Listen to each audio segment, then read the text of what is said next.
Easter, and welcome to St. Paul's Universalist Church. I have several announcements. Our newsletter deadline is fast approaching. It will be, I would say, an abbreviated newsletter. We meet through the Sunday closest to Memorial Day before transitioning to our neighbors in Salisbury for the summer months. And the truth is we're not entirely sure how that's playing out beyond that. But anyway, that's coming up for a variety of reasons, not the least of which is the occasion and the weather, and some of you probably have roasts to put in ovens or whatnot. There will be no coffee hour today. And in the way of cancellations, there will be no women's luncheon this month. And today is our food pantry collection. There's wicker baskets, or at least wicker appearing looking baskets in the back. Please consider the times in which we live, the spirit of the occasion, and the basic necessities of those in need, and who called us to be mindful of those in need. Are there any other announcements? I'm without my trusty camera woman today, so I didn't get a chance to do a last minute. No? All right, let's proceed to our musical call to worship.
I open our service with the words of Ian Riddell.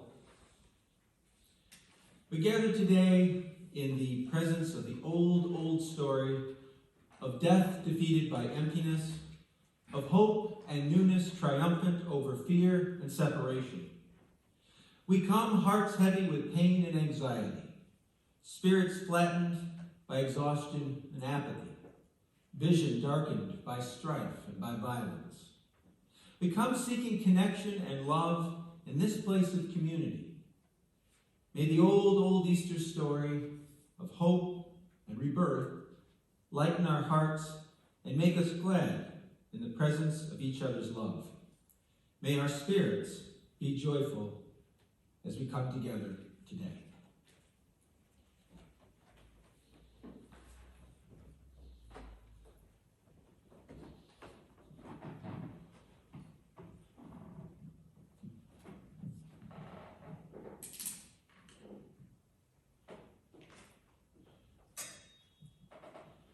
This is our tradition.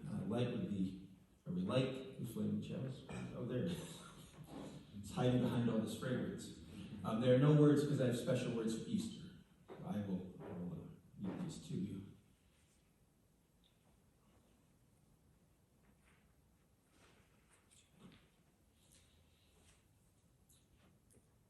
Friends, we light this flame for holy days on which we recall the old stories. For Passover, which reminds us of the courage and strength of those seeking freedom in the past. For Easter, which reminds us that love is our greatest challenge. For gathering today in this sacred space. And we light the flame for the opportunity to be together as a community, to remember our past, to plan for our future, but most importantly, to be alive in the present.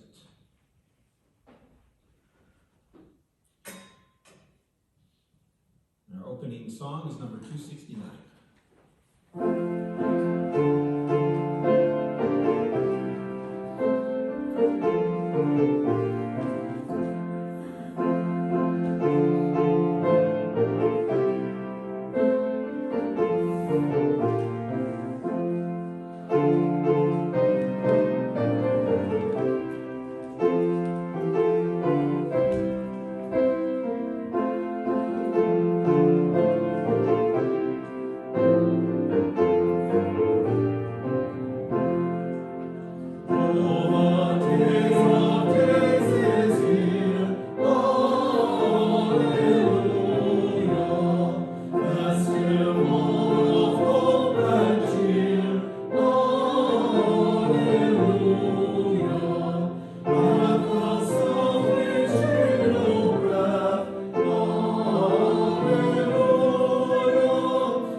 Love is the doctrine of this church.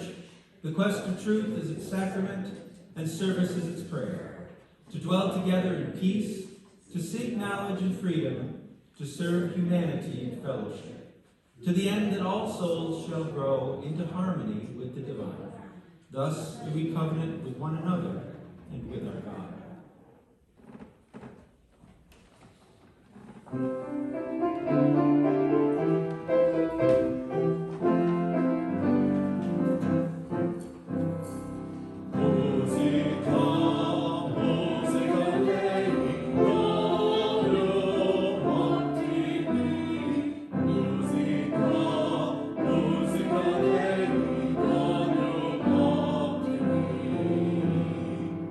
Oh, be joyful, oh, be jubilant, lift your voice.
prayerful meditation with these words of David O. Rankin.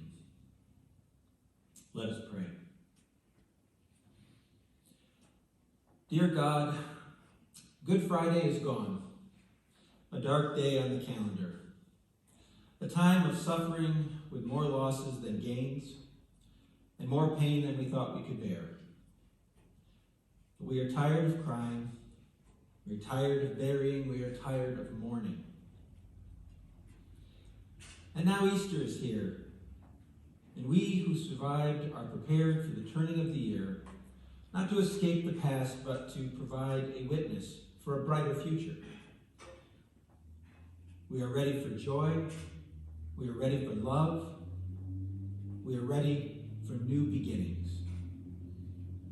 Amen. We will now share a moment of silence where we listen to the wisdom of our hearts and minds.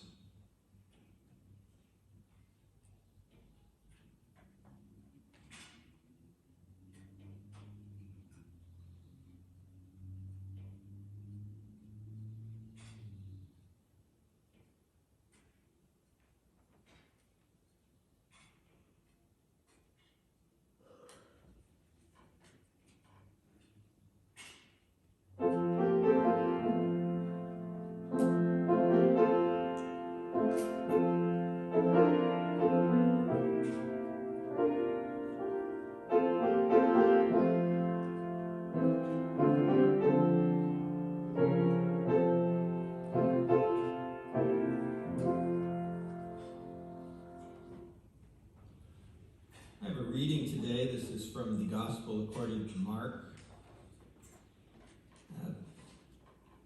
Many stories of the life of Jesus go across all four Gospels, but not all of them. Of course, the resurrection being one of the central themes of Christian theology, this one does appear, and this is Mark's version of the first Easter morning.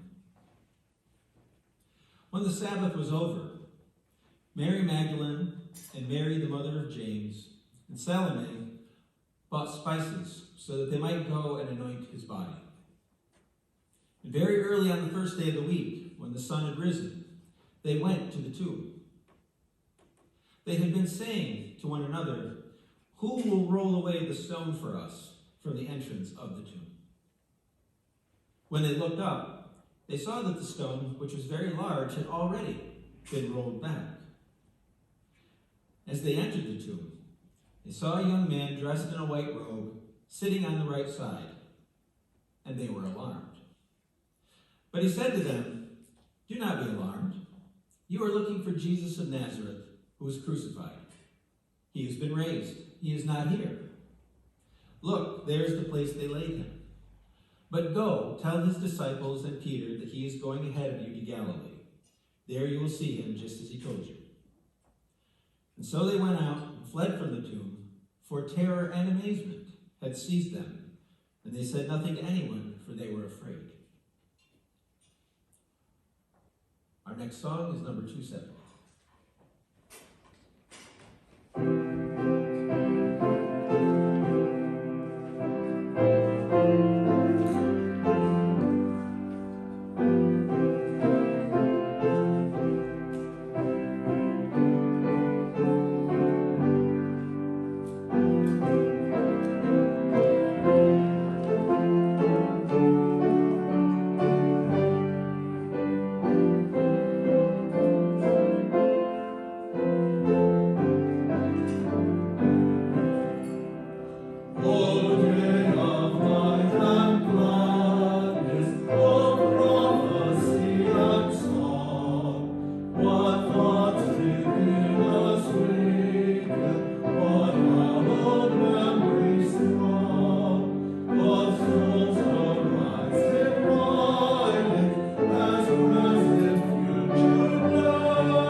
This is my study Bible. It was recommended to me by my dear friend and mentor, Jerry, who is a self-described Universalist Presbyterian minister. It has proven invaluable to me over the years for a variety of reasons that I won't bore you with, other than to say that, as you would expect for a study Bible, there are extensive footnotes on nearly every page. And these footnotes are very helpful as far as providing, among other things, context. And as an amateur historian, as a psychologist, as a minister, I'm a big fan of context. Context frames where stories are coming from, where people are coming from in their stories.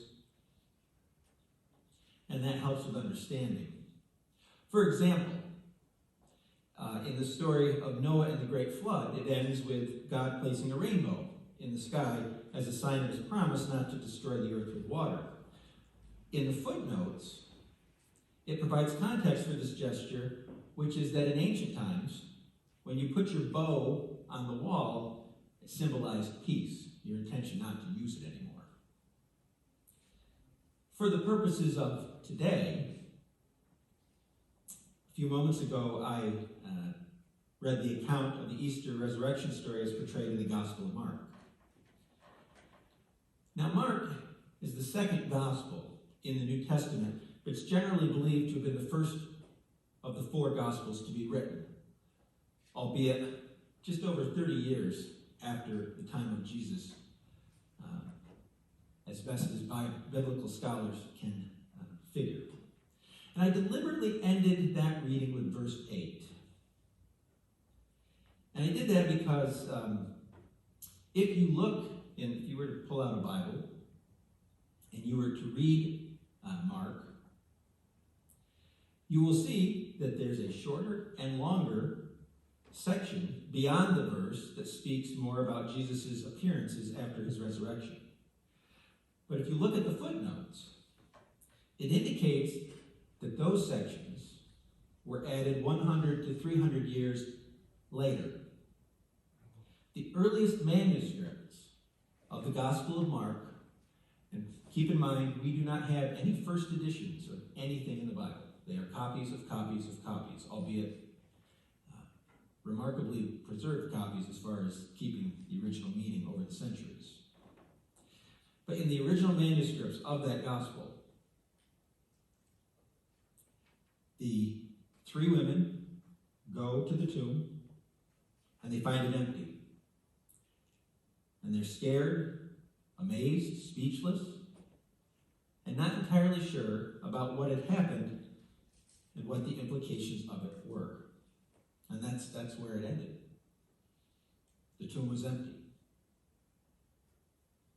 It occurs to me that anyone who encounters the Easter story and takes a good, hard look at it may find themselves in a similar situation.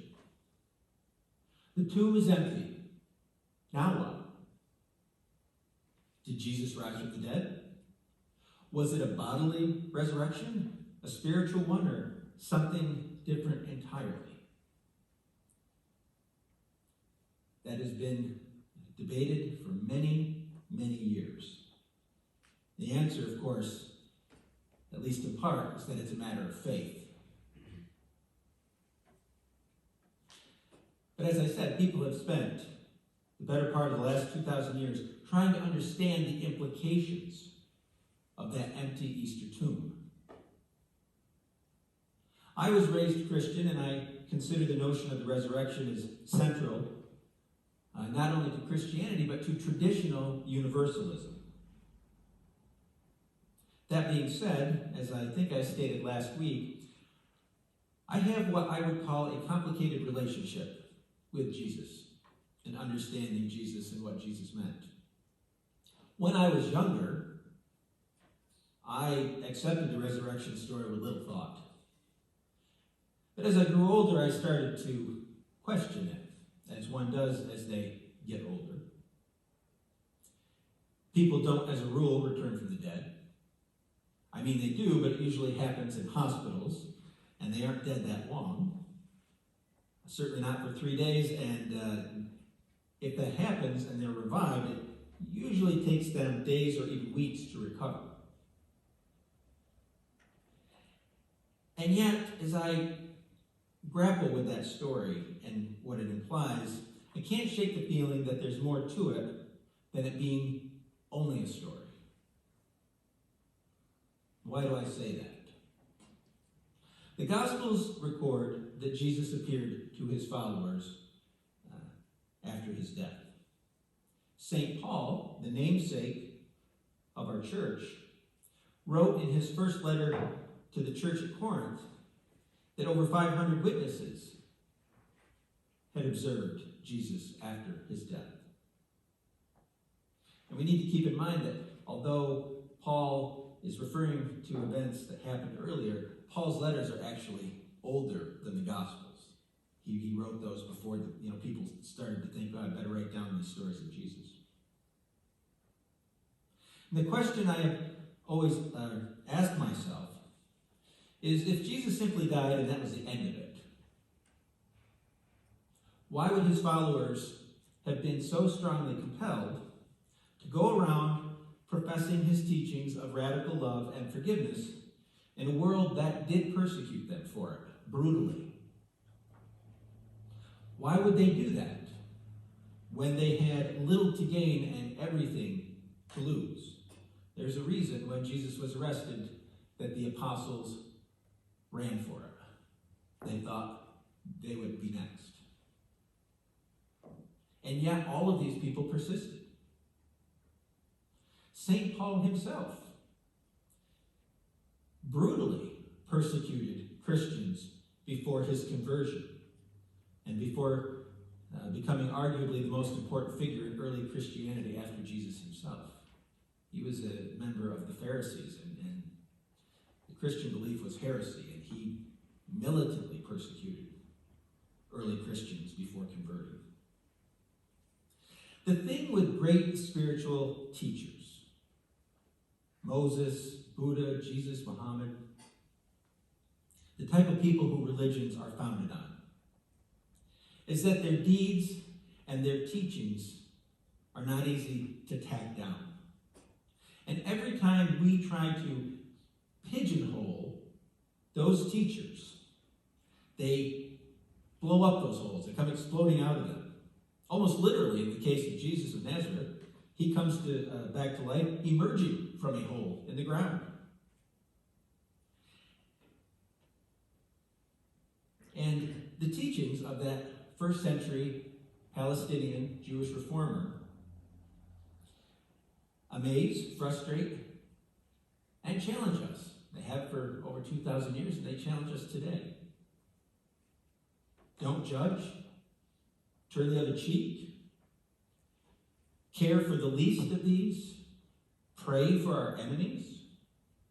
Treat others as we would want to be treated. And then there's this whole love thy neighbor thing. Love my neighbors? All of them? Seriously, have you met my neighbors?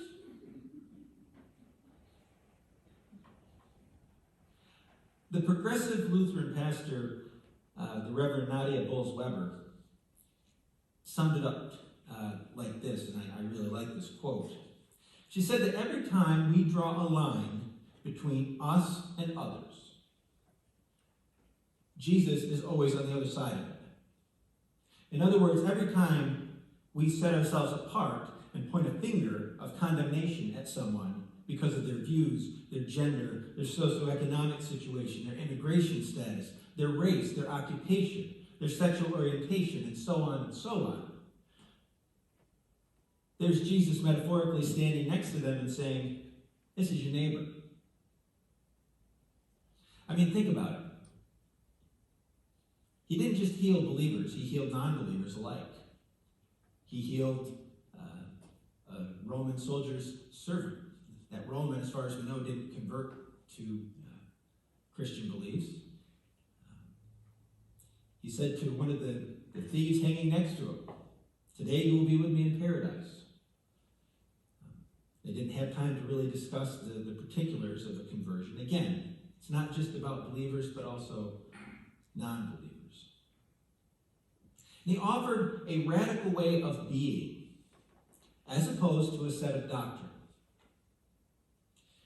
In the Sermon on the Mount, there is not a single word about what to believe, only words about what to do and how to be, how to treat others.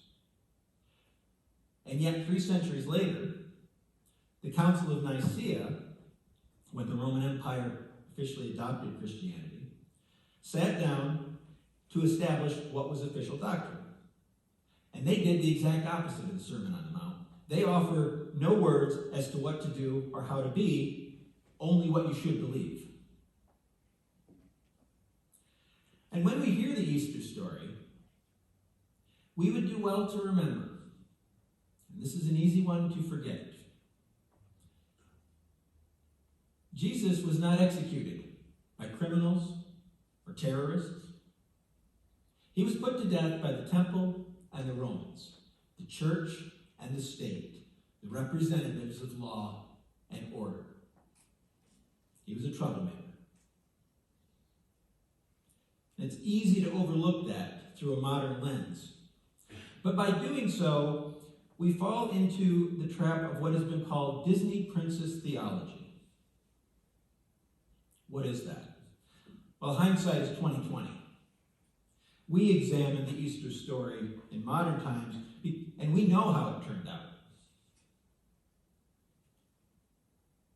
And we are more likely than not to find ourselves thinking, as we read those, and knowing how it turned out, perhaps if I had been there, I wouldn't have denied knowing Jesus after his arrest. Or I wouldn't have been part of that crowd who was laying down palms, welcoming him into Jerusalem, and then a few days later crying out, "Crucify him, crucify him." I wouldn't have been among the Pharisees or Roman authorities who saw this man as a threat to the social order, who had to be eliminated. That's the bottom line if you take it even out of theological context. This prophet comes in, gets the crowd all wound up. They're saying he's their king. The Romans frowned on that. And the Pharisees not only thought it was blasphemy, but Jesus was Jewish, and the Pharisees were Jewish. And it's like, if this guy gets things stirred up, they're not just going to stop with him. That is, for lack of a better term, the practical reason that Jesus was executed. When we automatically think that we likely would have done the right thing and been on the right side of the story, that's Disney princess theology. The truth is that we all fall short sometimes. We all stumble. We don't always get it right, none of us. In the face of this, Jesus offered a transformative way of being, a new way of being, which was radical love and forgiveness. And that is what came out of the Easter tomb, among other things. That is where traditional universalism comes from. It has been said that Unitarians believe that humanity is too good to be damned by God, while Universalists believe that God is too good to damn humanity. And not to disparage the Unitarians among us, but I look at the history of our race, I look at current events, and I find myself solidly in the Universalist camp on that one, especially when I try to reconcile the meaning of Easter and the implications of Easter. Universalism, viewed through the lens of Easter, is about love and second chances. It is a theology where we work toward being our best selves, not out of some fear of eternal hellfire and damnation if we don't, but rather as a grateful response that we are loved and seen as worthy of love by the Creator. The Easter story is one in which God shows a willingness to reach down and pull us out of the metaphorical graves that we dig for ourselves, no matter how many times we do it. A challenging way of being, a loving way of being, a forgiving way of being, a grateful way of being, a transformative way of being, one of second and third and fourth and fifth and sixth chances, and so on and so on. These are the things that come out of an empty tomb on Easter morning. And like those three women in Mark's Gospel, trying to wrap our heads around that may leave us both in awe and a little scared, because it's sort of counter to the way our society works and certainly our expectations of it. May Easter, like the spring, renew us, remind us of second chances, and give us hope in the days ahead. Amen. Our closing song is number 268.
And close with the words of Alex Holt. For all those who celebrate the resurrection of Jesus, may this day be another affirmation of divine love and promise. For all those who see the eternal story of new spring and life beginning anew, may you breathe deeply of a season of promise and hope. For all who are experiencing despair or hopelessness this Easter, may you find in the darkness or depression a doorway to light and warmth that offers you freedom. For all of us, together, we can do what no one isolated person can do. Rolling the heavy stone aside reminds us that we are far more powerful than we ever could be on our own. Our offering of strong hands to help, our prayers made real. Let us begin again to love.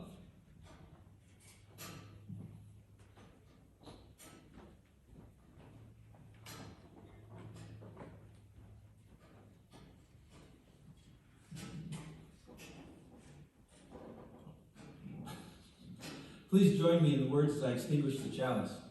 The flame is extinguished, and not our hope for the future, our courage in the face of crisis, or the love we share in all the world.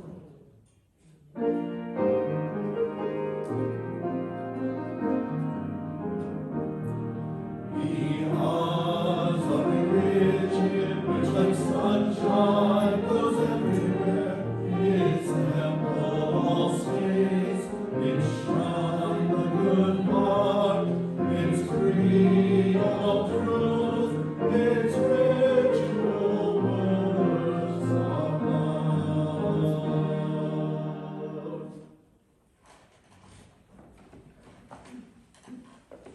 love.